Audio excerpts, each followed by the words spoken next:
આપ જોઈ રહ્યા છો સ્પાર્ક ટુડે ન્યૂઝ। આણંદ લોકસભાના કોંગ્રેસના ઉમેદવાર અમિતભાઈ ચાવડા દ્વારા નામાંકન પત્ર ભરવા જતા પહેલા જ વ્યાયામ શાળા પાસે એક સભાનું આયોજન કરવામાં આવ્યું હતું। કોંગ્રેસના અનેક નેતાઓ અને અગ્રણીઓ અમિતભાઈના સમર્થનમાં આવ્યા હતા, ત્યારે પ્રદેશ કોંગ્રેસ પ્રમુખ શક્તિસિંહ ગોહિલ પણ ઉપસ્થિત રહ્યા હતા। આણંદ ભાજપાના સાંસદ ઉપર આકરા પ્રહારો કરવામાં આવ્યા હતા।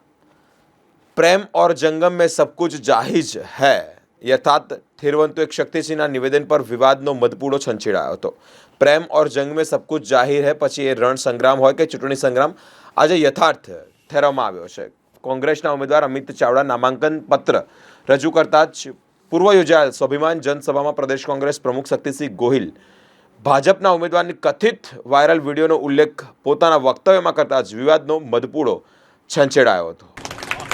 भारतीय जनता पार्टी ने सत्ता आपी लोकोए एक अपेक्षा साथे, परंतु सत्तामां આવ્યા પછી અહંકાર આવ્યો છે અને શું કહે છે 24 માંથી 26 જીતશું, 5-5 લાખ થી જીતશું કહે છે ને।